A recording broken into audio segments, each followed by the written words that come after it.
Have you ever looked at the world stage, at the figures who wield immense power and felt a deep unease? A nagging question: why do individuals who sometimes seem to embody the very opposite of our ideals so often rise to the top? It's a paradox that has haunted societies for millennia. The Swiss psychiatrist Carl Jung, a pioneer of depth psychology, provided compelling frameworks to understand this phenomenon, not as a mere political failure, but as a profound reflection of the human psyche. He once stated, "Where love rules, there is no will to power, and where power predominates, there love is lacking. The one is the shadow of the other." This potent observation hints at the complex, often uncomfortable truths we'll be exploring today. We'll journey through Jung's concepts of the shadow, the persona, and the archetypal dynamics of power to understand how these individuals navigate their way to dominance.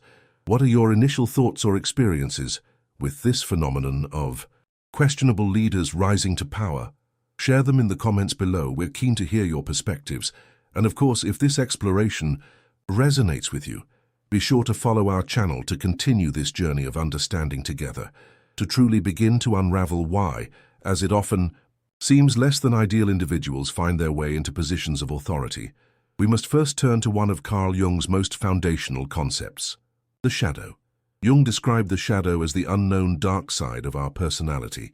Dark not necessarily in the sense of evil, but encompassing all those aspects of ourselves that we choose not to see, that we repress because they are incompatible with our conscious self-image or societal expectations. It contains our primitive instincts, our repressed desires, our selfishness, our greed, but also, paradoxically, sometimes our creativity and untapped potential. Now, how does this relate to ascending to power? Jung believed that everyone carries a shadow, and the less it is embodied in the individual's conscious life, the blacker and denser it is. For some individuals, an unacknowledged or even a consciously utilized shadow can become a powerful, albeit morally ambiguous tool. Imagine a person unburdened by the typical moral compunctions that might restrain others. Qualities often relegated to the shadow, such as ruthlessness, a cunning ability to manipulate, or an insatiable ambition that disregards the well-being of others, can, in the cutthroat arenas of power, become perversely advantageous. While most people might hesitate to exploit a weakness or betray a trust, someone operating from a less integrated or perhaps a more consciously wielded shadow might see these as mere tactical moves. They are playing a different game, one where the shadow's impulses are not obstacles but instruments. Think of a political campaign, for example. A candidate who is willing to engage in smear tactics, to distort truth or to make promises they have no intention of keeping, might gain an edge over a more scrupulous opponent. These actions, which many would consider to be arising from a negative or shadow aspect of character, can be brutally effective in the short term. It's not that the shadow itself is inherently a ticket to power, but rather that an individual's relationship with their shadow, particularly if it's one of unchecked expression of its more aggressive or manipulative tendencies, can clear a path that others, more conscious of their inner landscape, would refuse to tread. Have you ever witnessed someone seemingly get ahead by employing tactics that felt ethically questionable? This is often the shadow at play in the dynamics of power. Alongside the shadow, another crucial Jungian concept for understanding the ascent to power is the persona. Carl Jung derived the term persona from the Latin word for an actor's mask. For Jung, the persona is the social mask we wear, the outward face we present to the world. It's how we want to be seen by others, and it's shaped by societal expectations, our profession, and our desire for acceptance. Jung acknowledged that the persona is a complicated system of relations between individual consciousness and society, fittingly enough a kind of mask, designed on the one hand to make a definite impression upon others, and on the other to conceal the true nature of the individual. Having a persona is not inherently negative. It's a necessary tool for navigating social interactions. However, when it comes to the pursuit of power, the persona can be meticulously crafted and deployed as a strategic asset. Individuals aiming for dominance often become masters at constructing a persona that resonates with the desires and anxieties of the populace or their target audience. They might project an image of unwavering strength, of being an outsider, fighting the establishment, of profound wisdom, or of empathetic relatability, whatever is most likely to garner support and loyalty.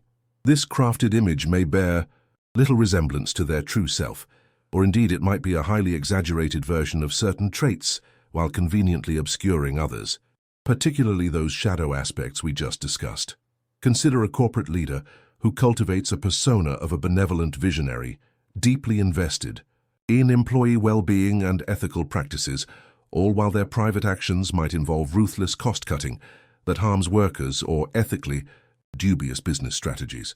Or a politician who presents themselves as a person of the people, sharing folksy anecdotes and appearing at local events while their policies actually favor a wealthy elite. The effectiveness of this crafted persona lies in its ability to tap into the collective's hopes and fears.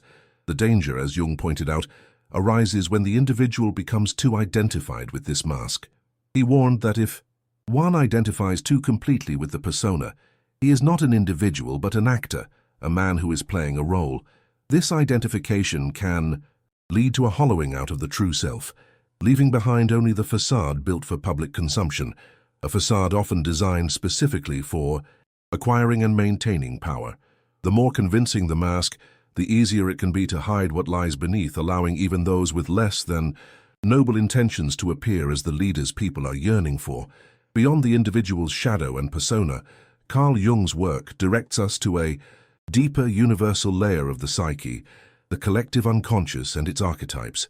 Jung described archetypes as innate, universal predispositions, or patterns of behavior and imagery that stem from our shared human experience. They are, as he put it, primordial images or psychic instincts that shape how we perceive and interact with the world. One of the most potent of these is the archetype of power. The archetype of power itself is not inherently negative. It represents the fundamental human drive to assert oneself, to influence one's environment, to lead, to achieve, and to have an impact. It's the energy behind ambition, innovation, and the establishment of order. However, like all archetypes, the power archetype has both a light and a dark pole.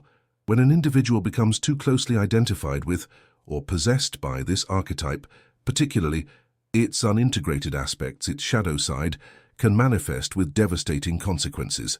Jung observed how the psychological rule says that when an inner situation is not made conscious, it happens outside, as fate.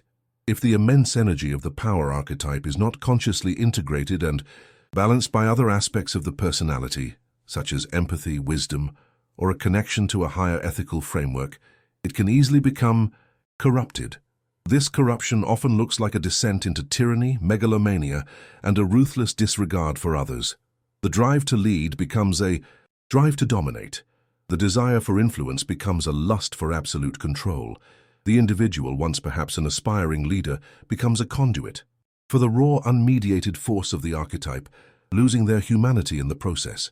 They may rationalize their actions as necessary for the greater good or for maintaining order, but in reality they are often serving the insatiable hunger of the power archetype itself. Historical figures who started with seemingly noble intentions but ended as despots serve as stark examples of this archetypal possession. The allure of power is immense, and Jung's work suggests that without profound self-awareness and a strong moral compass, anyone can fall prey to its shadow, transforming from a potential leader into an agent of its corrupting influence. This is where the ego's relationship with this immense archetypal energy becomes critically important, a topic we will explore further. Now we've explored how an individual's shadow, persona, and their relationship with the power archetype can contribute to their rise. But this is only half of the equation. The other half lies within us, the collective. Carl Jung's concept of the collective unconscious is pivotal here. He posited that beneath our personal unconscious lies a deeper layer, a reservoir, of shared human experiences, memories, and archetypal patterns inherited by all humankind. It's the psychic bedrock of our species. So, how does the collective unconscious factor into the acceptance of flawed leaders? Jung observed that societies, much like individuals, have their own shadows, unacknowledged anxieties, repressed frustrations, and unfulfilled desires. A charismatic individual, particularly one skilled at crafting a potent persona and perhaps driven by their own shadow or an identification with the power archetype, can tap into these dormant collective energies. They might articulate unspoken fears or promise to fulfill deep-seated collective longings, even if their true motives are self-serving. Jung warned about the dangers of what he termed psychic epidemics, where irrational ideas or emotional states can sweep through a population, often facilitated by a leader who resonates with these unconscious undercurrents. He wrote in The Undiscovered Self, "The mass is always breeding grounds of psychic epidemics." When a society is experiencing significant stress, uncertainty, or a loss of traditional values, it can become more susceptible to leaders who offer simplistic solutions or a powerful, seemingly unifying vision, regardless of the leader's actual character or competence. The collective may project its own unacknowledged shadow, its anger, its prejudices, its desire for a scapegoat, onto such a figure who then acts it out on the world stage. Or conversely, the collective might project its longing for a savior, a hero, or a strong parental figure onto a leader who, in reality, is far from embodying these ideals. The leader's skillfully crafted persona can act as a perfect screen for these projections. In such a state, the populace might overlook glaring flaws or even embrace authoritarian tendencies because the leader seems to embody something the collective unconsciously craves or fears. It's a dangerous dynamic where the leader's individual psychology and the collective's unconscious needs become enmeshed, paving the way for individuals who might otherwise be rejected to attain and maintain power. If this video is helping you to see the world or yourself in a new light, don't forget to follow the channel. It really helps us continue bringing this kind of content to you. When an individual gains significant power, especially if they lack a strong grounding in self-awareness, they become highly susceptible to a psychological phenomenon Carl Jung termed inflation. Psychological inflation occurs when the ego, the center of conscious identity, overreaches its proper limits and identifies with an archetype, or with the self, which Jung considered the totality of the psyche, both conscious and unconscious. In the context of power, this means the ego identifies with the immense energy of the power archetype itself, leading to a dangerous delusion of grandeur, infallibility, and even godlikeness. Jung cautioned that inflation is a regression of consciousness into the unconscious. The individual essentially loses their human perspective. They are no longer a person wielding power. They are power. This inflated state often manifests as arrogance, a refusal to acknowledge limitations or mistakes, a demand for unquestioning obedience, and a profound disconnect from the realities faced by ordinary people. The inflated leader may believe they are above the rules that apply to others, that their vision is the only correct one, and that any opposition is not just a disagreement but a personal affront or even treason. Think of historical rulers who declared themselves divine, or those modern leaders who exhibit extreme narcissism and an inability to tolerate any form of criticism. This isn't just a matter of having a big ego. From a Jungian perspective, it's a sign that the ego has been overwhelmed and assimilated by archetypal energies, losing its capacity for healthy self-regulation and connection to a broader human reality. The danger of inflation is twofold. Firstly, the inflated individual is prone to disastrous misjudgments as their perception of reality is distorted by their grandiose self-image. They lack the humility necessary to seek counsel or to adapt to changing circumstances. Secondly, their inflated state can be highly contagious, particularly if they have successfully tapped into the collective unconscious, as we discussed. Followers might be drawn to their apparent certainty and strength, mistaking the inflation for genuine wisdom or divine inspiration. Jung saw this as a critical issue, noting, "An inflated consciousness is always egocentric and conscious of nothing but its own existence. It is incapable of learning from the past, incapable of understanding contemporary events, and incapable of drawing right conclusions about the future." This makes psychological inflation a key factor in how power once attained so often corrupts, and how those corrupted by it can maintain their hold, at least for a time, by projecting an image of almost superhuman authority. Underlying many of these psychological dynamics, the manipulative use of the shadow, the carefully constructed persona, the susceptibility to archetypal possession, and inflation is a fundamental driving force. While the term will to power is most famously associated with Friedrich Nietzsche, Carl Jung also deeply explored the psychological implications of this drive, particularly as it manifests in individuals who obsessively seek control. For Jung, this intense will to power often stems from a profound, though perhaps unconscious, sense of inner emptiness, insecurity, or a feeling of powerlessness. The pursuit of external power becomes a compensation for an internal deficit. Jung suggested that the neurotic striving for power is a substitute for a truly developed individuality. In other words, individuals who haven't adequately developed a strong, integrated sense of self may seek to fill that void by dominating others, or by accumulating external symbols of power, wealth, status, or authority. This drive is often relentless and insatiable because external power can never truly satisfy the underlying psychological hunger. It's like trying to fill a sieve with water. No matter how much power is acquired, the inner emptiness persists, fueling an even more desperate and sometimes ruthless pursuit of control. Consider the person who, despite achieving immense success and authority, is never satisfied, always needing more, like more control over their subordinates, more market share, more political influence. From a Jungian standpoint, this isn't just ambition. It's a symptom of an unaddressed psychological wound. Their actions, which may appear to the outside world as strong and decisive, are often driven by a deep-seated fear of their own perceived inadequacy or insignificance.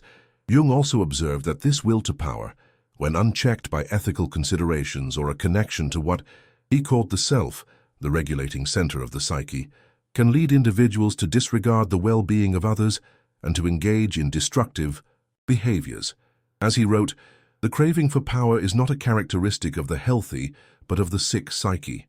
This unseen, often unconscious drive for power as a compensation for inner lack is a powerful engine that can propel individuals, particularly those less encumbered by conscience, towards positions of dominance, often to the detriment of those they come to rule.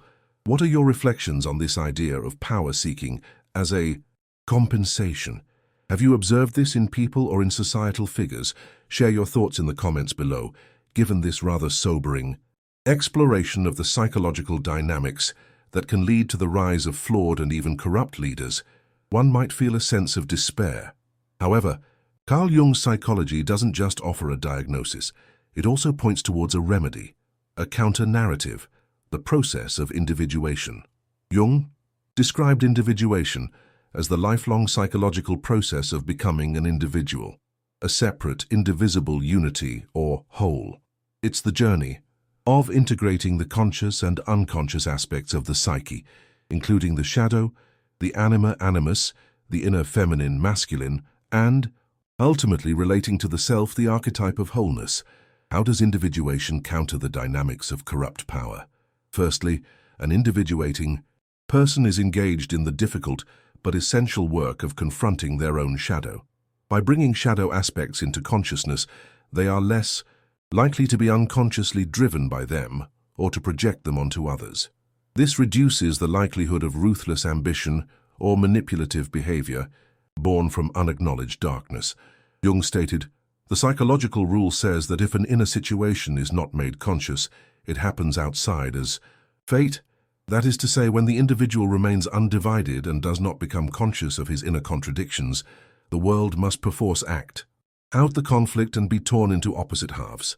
An individuating leader, therefore, is more likely to act with integrity because they are more aware of their own potential for darkness and have taken steps to integrate it. Secondly, individuation involves a relativization of the ego. The ego is no longer the absolute master of the house, but comes to see itself in service to the self, the greater totality. This provides a powerful antidote to psychological inflation. An individuating leader is less likely to identify with the archetype of power or to believe they are infallible because they understand themselves as part of a larger psychic reality. They cultivate humility. Furthermore, the process of individuation fosters a genuine connection to others, not through a manipulative persona, but through authentic empathy and an understanding of shared humanity. As Jung suggested, only the individuated man can be a true democrat. This is because true individuality, in the Jungian sense, isn't about selfish isolation, but about becoming a whole responsible human being who can relate to others from a place of inner security and completeness rather than from a place of deficit or a need to dominate. The individuating leader is less driven by the compensatory will to power, because they are finding fulfillment and meaning from within, while the path of individuation is an individual one. Jung believed that the more individuals undertake this journey, the healthier the collective becomes, making it less susceptible to the allure of flawed leaders and more capable of fostering a society where true ethical leadership can emerge. It is, in essence, Jung's ultimate hope for a more conscious and balanced world. So we've journeyed through some of Carl Jung's most profound insights to understand the unsettling phenomenon of why at times the worst people seem to rise to the top, from the strategic deployment of the shadow and the carefully crafted persona to the seductive pull of the power archetype and the dangers of psychological inflation. Jung's work offers a depth of understanding that transcends simplistic political or sociological explanations. He showed us how the will to power can be a desperate compensation for inner lack, and how the collective unconscious itself can, in times of vulnerability, collude in the elevation of flawed leaders. But as we've also seen, Jung doesn't leave us in a state of cynicism. His concept of individuation offers a powerful counter-narrative, a path towards wholeness, self-awareness, and ethical engagement with the world. It suggests that the antidote to corrupt power lies not just in external reforms, but in the inner work of individuals. As Jung himself wrote, the salvation of the world consists in the salvation of the individual soul. This implies that by fostering our own individuation and by encouraging a culture that values psychological maturity and integration, we can create conditions less favorable to the rise of those who would abuse power. This exploration has been a deep dive, and perhaps it has raised more questions than answers for you, which is often the mark of a truly engaging inquiry. What was the most resonant concept for you from Jung's perspective on power? Has this changed how you view leadership or societal dynamics? We would genuinely love to read your reflections in the comments section below.